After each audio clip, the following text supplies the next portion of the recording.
kala narep tan tulus anyokra ring Resiwaraja nawi suta kang munggah kekalih ing rata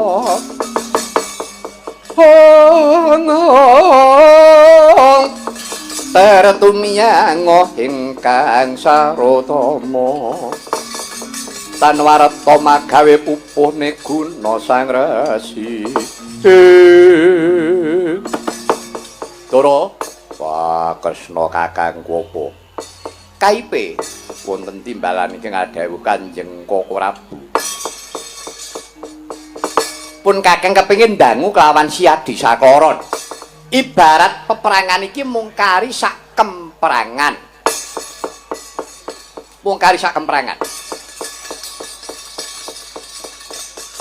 Marsaka panemumu kepriye Werkudara ora susah dadak ditanting sing cetha wae mung kari wong loro Sengkuni kelawan Kakang Duryudana sepira banggane mengko dhisik aja sok ngremehke marang liyan sahabat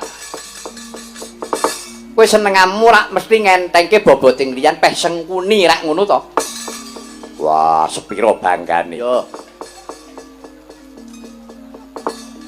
ning bab perkara Sengkuni mau aja mbok anggap enteng lho saabot-abote Sengkuni abot endi karo Dursasana biyen abot endi karo Kakang Duryudana yen perlu Sengkuni karo Duryudana tak rampungane dina iki uga ya Yayi utamane sira Werkudara jalaran dina iki Siadi sing dadi punjering senopati petungen sing kanthi ganep pikiran kanthi wening Siadi uga aja nganti kowe ngentengake marang boboting liyan sapa wae sing arep bela marang para Pandhawa aja mbok gawe gelo yo kata-katake dawuh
tresno semuni riri eko kali tityaning gandaya nitri sonya purnama sasi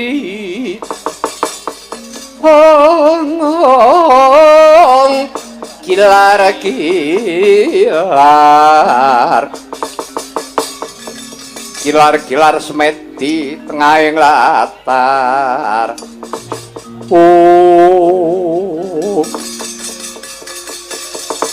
iki kaya Kakang Badranaya nggih kula sing sowan sinuwun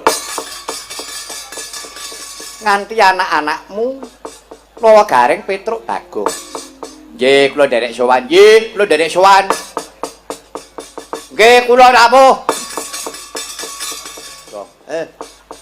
nek basa mbok sing runtut kepiye apa aku salah lah nek kula rawuh ngene karepku piye lha apa ra entuk lho ya kena ning ya kudu undha usuke iki lho sing pernah tuwa nyang sing nom nyang sing tuwa ngono kuwi lho nek sing tuwa nyang sing nom kuwi patut aku rawuh mrene kena nek kowe diapun mesti rawuh lho sik to aku nek karo Prabu Kresna tuwek ndi ya tuwek kowe lah iya sinuwun Kresna dagong rawuh diapun kok wak ngono lho aku ya ben entuk pasaran sithik-sithik ngono lho Truk kan kita rada mutuk raimu kuwi ora Kakang Semar kula persajan wae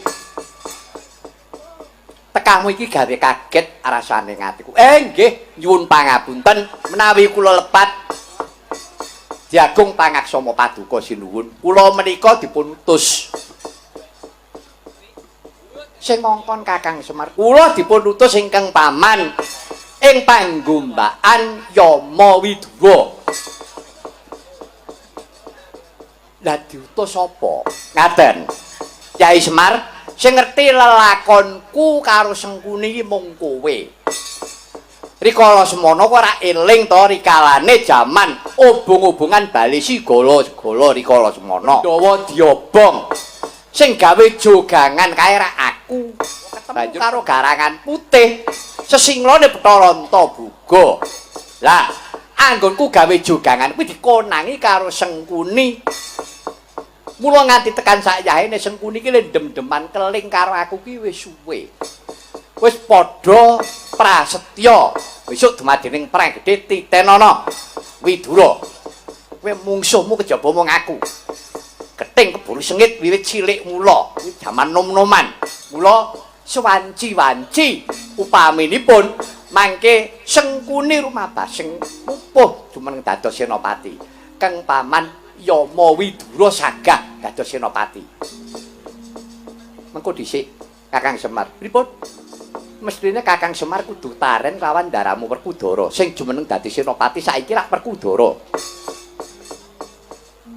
ning Ndara Werkudara lagi gadah pamong-pamonge rak sampeyan iya bener nek sing temandang gawe iki mengko rak Werkudara lamun to aku iki ngrilanana nek sing duwe kewajiban ora lila terus kepiye kudu lila lah iki piye tenan ngudokke iki lho yaene senengane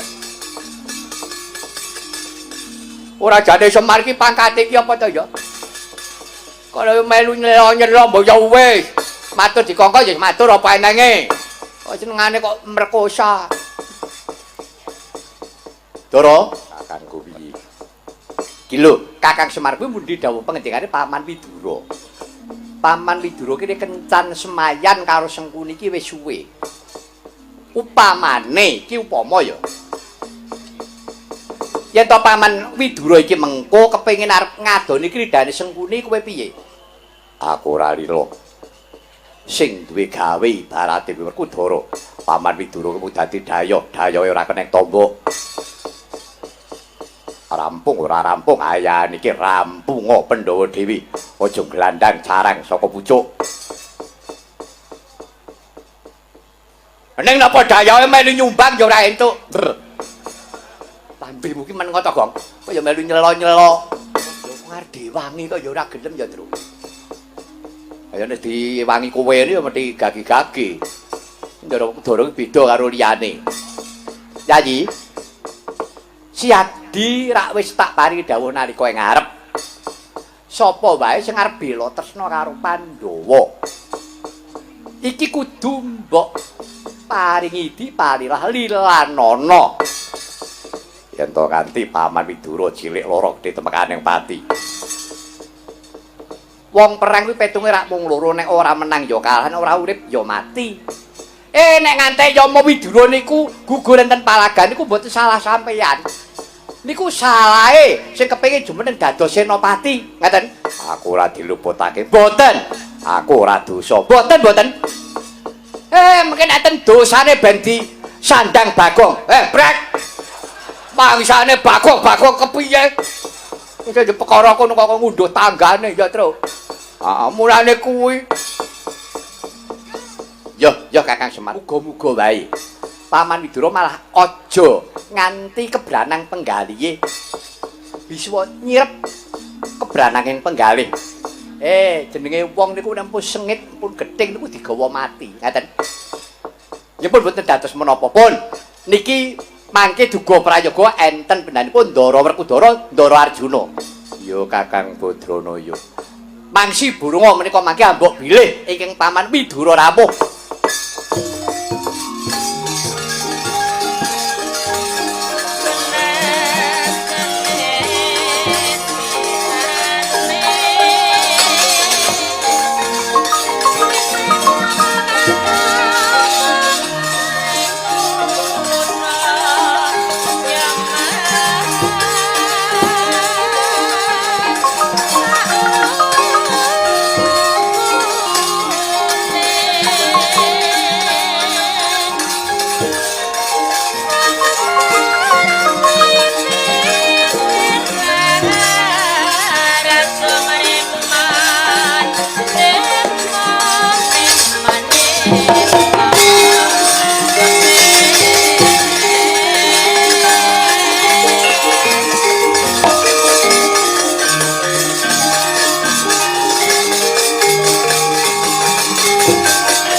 Kaki Prabu Kresna aja kaget pun paman ingkang prapta.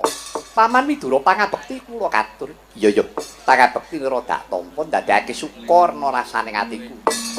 Widura pamanku bektiku tampan ana. Ya, Bratasena manten ugi kula paman pangabekti kula katur. Ya, putraku nggih pamadi. Kula Kaki Kresna Werkudara Arjuna. Aja mbok anggep aku iki wong tuwa nyaru-nyaru wuwus. Lan dina iki lagi pun paman katon. Sabab sing tak enteni lagi dina iki metu ana madyaning palagan. Sapa sing tak arep-arep? Rina pantaraning wengi ora ana liya kejaba mung Suman ya Sengkuni. Rikala semana aku kelawan Suman wis tau sulaya. Rikalane bali si golo-golo aku kepengin nyelametake Pandhawa. Aku gawe guwa ana madyaning bali si golo-golo nganti aku iki ngrikake para kawula ing panggombakan.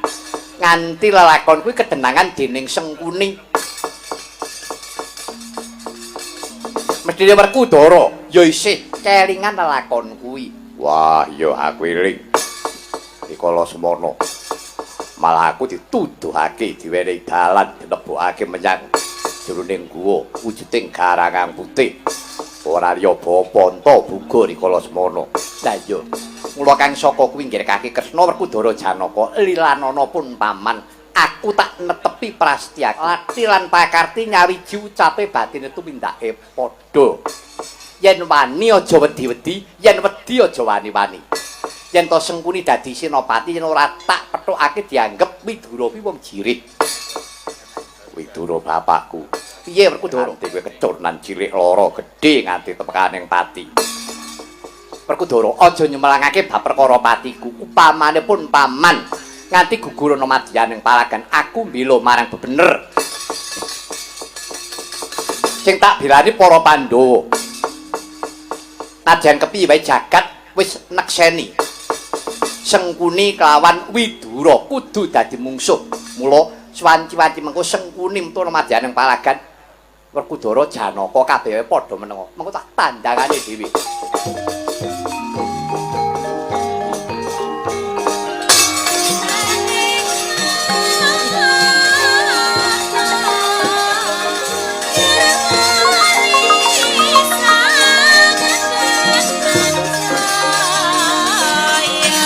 Gonjang ganjeng langit kelap-kelap katon.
Lah, ketemu sing tak goleki.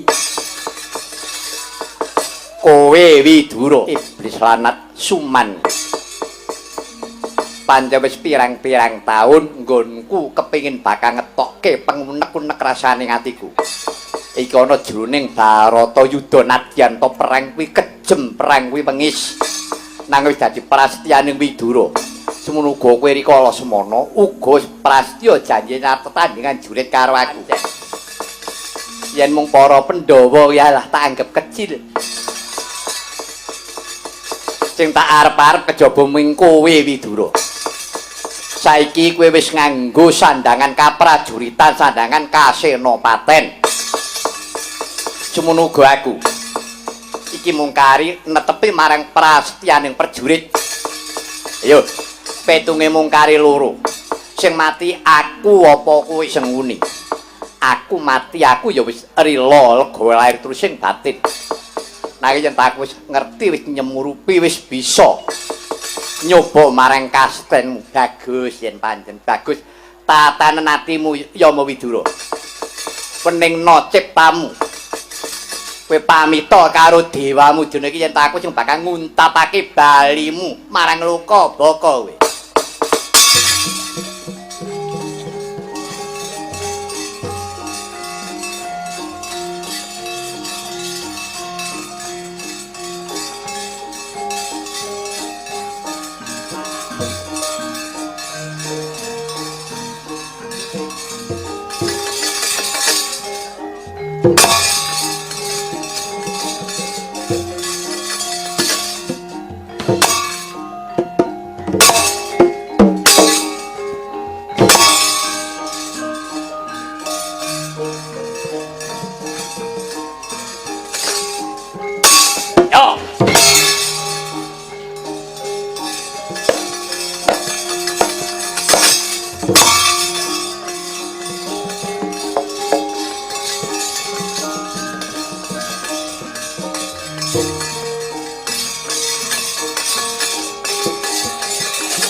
Prayitna dengan hati-hati. Ayo sak budimu legane ati. Parat. Menungso kakian dosa ora kaya dedapuramu. Ya wis ben nek dosane tak sanggane. Ora-orane nek aku dimlebu ning neraka. Yo.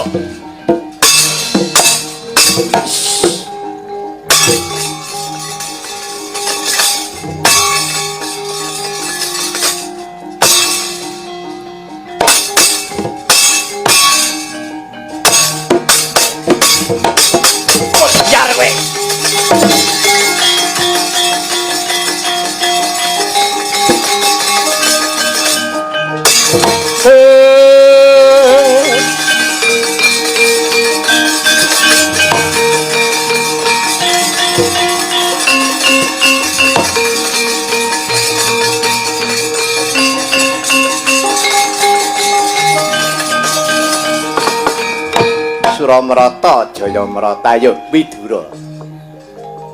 Sumbara kowe saiki.